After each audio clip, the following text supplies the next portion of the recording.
You want to listen to a podcast? By who? Georgia GOP Congressman Doug Collins. How is it? The greatest thing I have ever heard in my whole life. I could not believe my ears. In this house, wherever the rules are disregarded, chaos and mob rule. It has been said today, where is bravery? I'll tell you where bravery is found and courage is found. It's found in this minority who has lived through the last year of nothing but rules being broken, people being put down, questions not being answered. And this majority say, be damned with anything else. We're going to impeach and do whatever we want to do. Why? Because we won an election. I guarantee you, one day you'll be back in the minority and it ain't going to be that fun. Hey everybody, welcome back to the podcast today. Getting into some more details on things that are going on in the world. Maybe you may have missed. Maybe you just missed them, and we didn't get a chance to talk about them. But after the break, we're going to dive into some more of the things that are going on in the world, diving in a little bit deeper into these subjects, and getting into the headlines that you may have missed. But these are things that have been going on over the past few weeks, and many of you have talked about how, sometimes you get busy and you only see the Trump headlines, you only see the Biden headlines, you only see the other things headlines, and in September, by the way, get ready, because all you're going to see is headlines that are based on, the shutting down of the government. I'm surprised CNN's not even started a clock already, countdown to shutdown kind of thing. So we'll see all of this as we go here in the next few weeks, but I wanted to touch on some issues today. And as you well know, here on the Doug Collins podcast, we always try to give you the best analysis that we can so you can go out and be very cognizant of what's going on, not only in the world, but around you as well, and be able to communicate that conservative values to those that you come in contact with. So right after the break, we'll come back with some headlines. Hey, everybody, you know about Legacy Precious Metals. Legacy Precious Metals, you hear from them. We talk once a month. We talk about Legacy Precious Metals, talking about precious metals being part of your portfolio, how they're your navigator. Well, now they're not only navigating in a new way, they're actually giving you a new way to buy gold and silver. In fact, Legacy Precious Metals has developed a revolutionary new online platform that allows you to invest in real gold and silver online. In a few easy steps, you can open an account online, select your metals of choice, and choose to have them stored in a vault or shipped to your door. I'm more of a ship to my door kind of person. I enjoy having them with me, but they can do it either way, and you can now do it online. It gives you real access to a dashboard where you can track your portfolio growth in real time, anytime. You'll see transparent pricing on each coin and bar. This puts you in complete control of your money. This platform is free to sign up for. Just visit legacypminvestments.com and open your account and see this new investing platform for yourself. Gold hedges against inflation and is against a volatile stock market. A true diversified portfolio isn't just more stocks and bonds, but a different asset class. This platform allows you to make investments in gold and silver, no matter how small or large, with just a few clicks. Remember, do as I have done. Go to legacypminvestments.com and get started today. And now you've got a new tool to help you along in your investments. Hey everybody, it's MyPillow's 20th year anniversary, and over 80 million MyPillows have been sold. Mike Lindell and MyPillow wants to thank each of you and every one of you for giving you the lowest price in history on their MyPillows. You will receive a queen-size MyPillow for $19.98. Regular price is $69.98, and just $10 more for a king size. You will receive deep discounts on all MyPillow products, such as bed sheets, mattress toppers, pet beds, mattresses, my slippers, and so much more. This is a time to try out something other than the amazing products that you've had your eye on. Go to mypillow.com, click on the radio podcast square, and use the promo Collins, Collins, to receive this amazing offer on the queen size MyPillow for $19.98, or call 800-986-3994. This offer comes with a 10-year warranty and 60-day money-back guarantee. It's time to start getting the quality sleep you deserve. You know how I know that? Because I sleep on a MyPillow every night. Go to mypillow.com and use promo code Collins, Collins, or call 800-986-3994 today. All right. I want to start off with just so an issue that we saw the other day, and this is a headline. And we actually put this out on social media at Rep Doug Collins. You can find this on our social media page, Twitter, our Instagram, any of that. You can go to the Doug Collins podcast. You can find our Instagram, our link tree there on my accounts, and go to any of these. But we put this out the other day, and it was a story that was out of Baltimore, in which they had a gun buyback program. 362 firearms recovered at a gun buyback event. And I put out a social media post that gained a little bit of traction and it said this. It said legal firearms turned in by legal owners, 362. Firearms turned over by criminals, 0. Not sure this was a success. Folks, we've got to get real about this. I mean, this idea that is perpetrated by the left-wing media and this idea of gun control is that just because you have a gun, you're going to go out and do something violent. Just because you have a handgun, just because you have an AR-15, just because we've badly named guns and call them assault weapons, weapons of war. Folks, if you've ever been in a war, if you've ever watched movies about war, anything can become a weapon of war. And it's just scare tactics that are brought out there. But here's one that just, I guess, bothers me more than anything. And this was involving the church. I think it was if I'm not mistaken, the Catholic diocese up in Baltimore actually was presenting, partnering with the city of Baltimore on this issue of buybacks. And again, it's just frustrating because, quotes in the article that I read were saying, well, we're going to be safer as a city. How are you going to be safer as a city with 360 guns? And my curious question is, was all those guns actually, were they actually functioning? Were these functioning weapons that could actually be used anyway? I mean, or look, I've got, several, none of your business how many guns I have or anybody of the government, anybody I have. But I may have some guns that don't really work. Well, do you give me $50 for a gun that doesn't work? I'll bring it and turn it in. Again, it is just, I wonder, out of 362 people who had these guns, brought them in and got money for them, I'm wondering, again, not going to question their motives. I think they were foolish to do that. But at a certain point in time, were any of these 362 people involved in a crime? Were any of these 362 people have a propensity for violence using a gun, a handgun or a long rifle? What I saw in these pictures was as many of these turned in long rifles, which we know for a fact is not the weapon of choice for the streets and keeping our seats straight, whether it's Baltimore, Chicago, New York, Philadelphia, or anywhere else. It is the handguns. And there were many handguns that were turned in here. But again, did they turn in one and keep one? I mean, but nobody, no felon, no criminal, no one who's not supposed to have a firearm went up to a police event with the church and said, hey, I want to sell my gun. And if they didn't ask, that's even worse. That's negligence on the police department there. If they didn't come up and say, what is your name? And find out who you are before they gave you money on a gun that you're trying to sell back to the government, I'm at a loss at this point. Okay, so if you're actually trying to, your goal is to take firearms out of the hands of those who should not have them, then why wouldn't you check everybody who comes in? Why wouldn't you run a background on them? You say, well, they won't come turn in guns. Well, look, they're not turning in guns to start with. They're going to give you what they want you to have.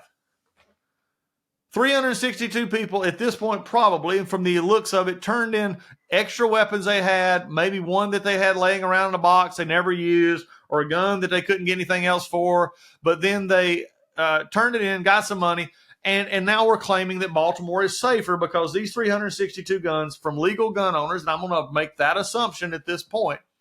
But again, and I had actually somebody comment on the post that said, well, you're making an assumption that might not be true. Again, if you have a criminal who's that brazen to actually come up to an event and sell a gun back that they are involved and shouldn't have had the gun to start with, then you have more faith in society than I do. Or you have faith that the Baltimore Police Department and the city of Baltimore and this group that bought these guns back were too stupid to actually ask questions of those who had the gun buyback. Again, it is this kind of issue that really just shows that this is about getting guns. You don't like the guns, and you don't like the people who have the guns many times. And so you blanket everything else, you blanket everybody else with these ideas that if we just simply take guns off the streets, our problems are over. I don't know how many times I had to go over this. England right now, strict gun control, their biggest problem is knifings. people getting knifed. They're getting stabbed. They're getting, people using knives. And, I don't hear a gigantic call out of Great Britain for banning knives. People who do bad things with guns have issues. They're at their life, they're making very bad choices. Many of them are bad people. But I don't think they had a little, convention down at the local gang spot and said, hey, I hear the church is going to be buying back some guns. Let's go sell some of the guns, make some money. We'll go do something else illegal with it. Folks, this is, I don't understand this. But if you think that's even worse, if you don't think that they're out for your guns, then you also need to hear this story. House Democrats in Congress have reintroduced legislation that would pose 1,000% excise tax on semi-automatic assault weapons. Again, I just quit. Okay, the naming stuff because you don't like them. High-capacity magazines. Representative Don Beyer, from Democrat from Virginia, introduced legislation Friday along with 24 other House Democrats who don't have a clue about this issue. The new bill is H.R. 5135. It's entitled to actually impose 1,000% excise tax on the sale of large capacity ammunition feeding devices and semi-automatic assault weapons and for other purposes. An AR-15 best-selling rifle in the U.S., according to NPR, I wouldn't disagree with that actually, can cost between $400 for a basic model to more than, okay, that's really cheap, but to $2,000 for a higher end model. The new tax would increase the prices to a range of $4,000 to $20,000. Beyer introduced a similar bill last session. Assault weapons excise tax had 41 co-sponsors. Under the measure, the definition would have qualified as an assault weapon. Under the act would be a centerfire semi-automatic rifle, shotgun, or pistol that can accept detachable magazines or any one of the list of standard features. Again, if you accessorize your gun, then you're going to be banned. Basically, they're going to take it and they're going to jack the price up. Here's the way that they're now using the tax to get around their arguments on the Second Amendment. And there has been a lot of members of Congress, especially on the Republican side, a lot of members folks outside who are saying, look, this is just a backdoor stealing of your gun. And again, do you believe that a criminal could care less about this excise tax? They're not paying it to begin with. They're not. And if you think you can just rid the world of these guns, it's about and I'm going to make a choice that may make some of my conservative friends nervous. You think you can just deport 40 million people out of this country who are here in some form of illegal status? It ain't going to happen. You got to deal with it. And I'm not sure how we deal with this. But I do know how this, if you do not believe that the left wants to take guns because they don't like guns and they don't care about your rights under the Second Amendment to have those guns, then you can't be fixed here. And now they're looking to bypass the Constitution. This is all what Don Beyer is actually doing. He's bypassing the Constitution and saying, look, we'll just use the power of the tax to actually do this. It's interesting to me, though, that they didn't move this at all last year. Really. And again, Democrats want this issue, so don't be fooled. Don't run out and if somebody, sends you, send us money, we'll fight this. Look, right now it ain't going anywhere, and it ain't going anywhere in this house. Okay, the Republicans will not put this out. So just, use it as the example that it is, and that is that the Democrats in Congress want to take your guns. And it's just, plain and simple. Fact of life here that you need to come to a realization that this is, their reality. This is it. So from Baltimore buying back guns, 362 guns, claiming it a victory. Okay. But I made a famous statement that has been attached to me for a while now, and especially in Congress when I was debating some of these issues. And I made the statement that, what makes you feel good doesn't always heal you. And this may make you feel good. And these liberals and these gun control advocates may be having all the best intentions. I'm not trying to say they don't want to see an end to gun violence. We all do. But in the realities of what you're doing, it's not working. It's like, again, thinking that you're going to, just grow something in the middle of the desert without water and without seeds. It's just not going to happen. And you can say all you want, I got faith and I'm going to do this and I'm going to do this. But at the actual end of the day, nothing's going to change. So, as we deal with this, I think, we've got to come to the realization that this is what they want. This is why they're going about it, whether they try a gun buyback, which has been around for a long time, which, again, criminals don't turn in guns. You look at the sort of end around where you have members of Congress who are blatantly ignoring the constitutional aspect of the Second Amendment. This is where, it's just, again, you can't make this up. You just can't make this up. Another thing, here's an interesting finding, and as someone who is in this sort of time frame, if you would, of life, it's not that, there's now a new survey out showing that Americans are pessimistic about being able to retire. And we've always joked about it in my household. I've done so many different things that, I'll never be able to retire. My wife retired from teaching, and she was an amazing teacher, and she's having a wonderful retirement. And I'm still going and having a ball at what I do. But, it's not just young people who are thinking they're not going to get a retirement out of the economy. A new survey showed that a striking portion of older working Americans no longer harbor aspirations of retirement. The notion of retirement, which was one of the biggest bedstones of our society for many years, is fading away. Secure and comfortable retirement necessitates diligent savings, yet many toil under the weight of insufficient funds. I mean, with the amount of money that it takes. The poll was conducted by Axio and Ipsos a few weeks back, and it said that astonishing 29% of workers under age 55 boldly declare, "I don't believe I will ever retire." Most Americans who aren't retired, 62%, feel that Social Security will cover less than half of their expenses, and just 5% of retirees say Social Security covers more than 100% of their citizens. Now, I do have an issue with this story. Social Security was never meant to cover your retirement. And if I could bring back FDR, put him on this podcast, he'll tell you that. And it was meant as a social safety net to those coming out of the Great Depression and those coming forward to say, hey, we're going to give you something that can, keep you from off the streets, keep you with at least food. And this is what will be there for you. But it was never intended to take over your retirement planning. And so, when my wife and I sit down and we look at long term, we think about getting out of debt. We think about putting money away. Those are the kind of things that we think about, in terms of retirement. And whatever, age that means that we retire, for me anyway, is going to be, determined on, how much we're doing to be good stewards of our resources.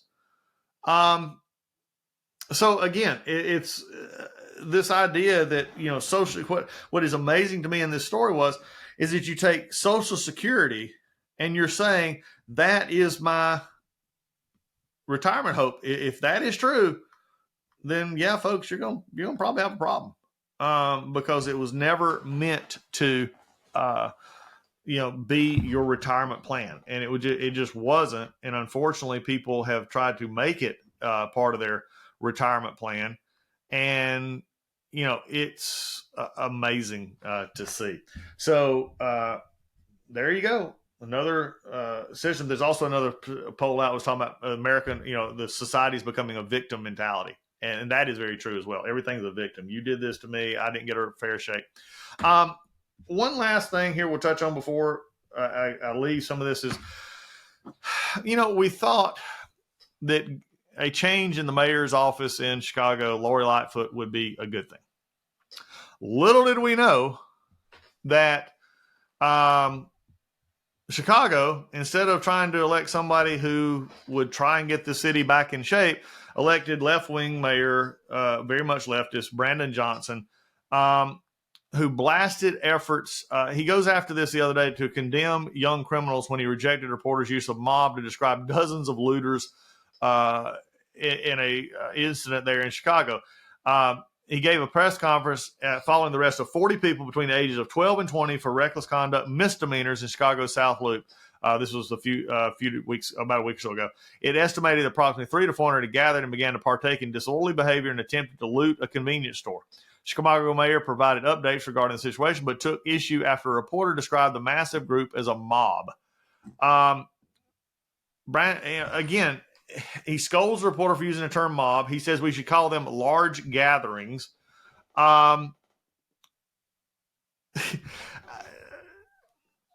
Just because you call it something different doesn't change what it is. It's like CNN and others calling it peaceful, relatively peaceful protest while their reporter is in front of burning buildings.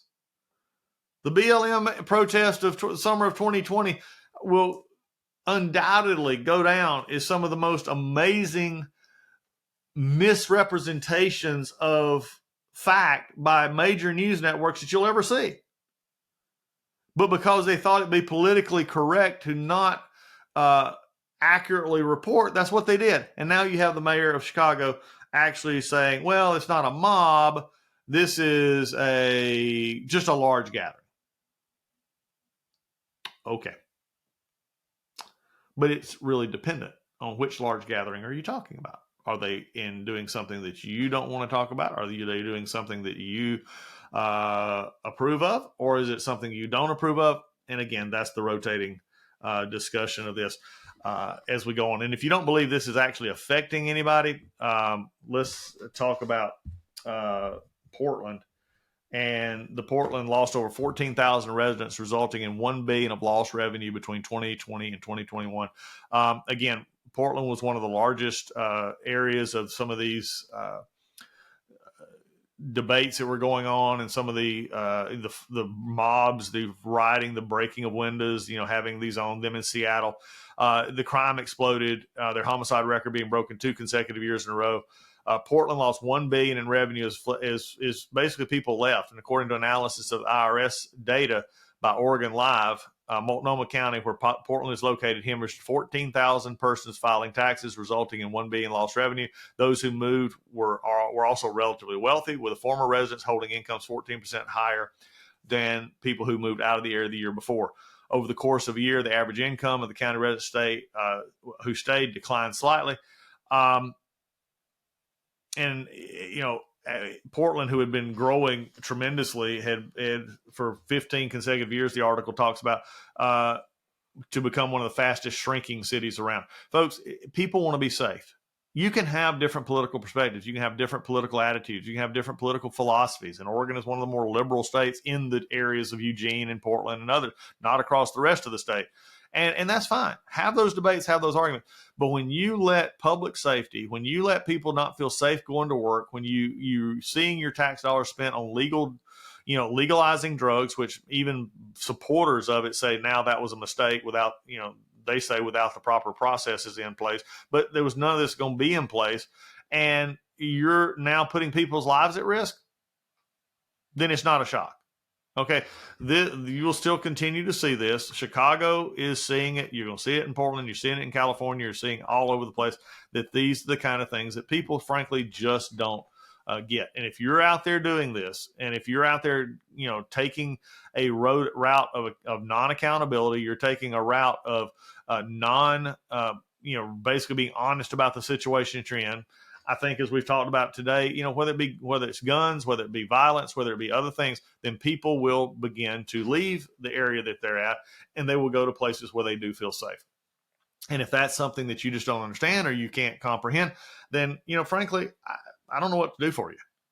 And don't go to, and just a warning for those who are coming to Georgia and coming to other places here in the South. If you're coming from a liberal state because you don't like the conditions in that state, do not come to Georgia. Do not come to the other states like Florida and Texas and other places and bring your ideas with you if you were the ones that was encouraging this. If you voted for these people who are now have let you down in those states to the point that you left it, don't bring those ideas elsewhere, because guess what? That's the part that made you leave. We're very happy to have you. We want you to come. Experience freedom in states that allow freedom. Experience states that allow you to have, your rights and your constitutional rights and your right to bear arms, your right to make decisions, those kind of things. Come to these states, but don't bring your non-freedom beliefs with you. Those are the very things that you left. Those are the very things that you need to be removed from. So with that, folks, there's your update on the things and the craziness of the world in which we see it. Next time on the Doug Collins Podcast, looking forward to seeing you. Thanks.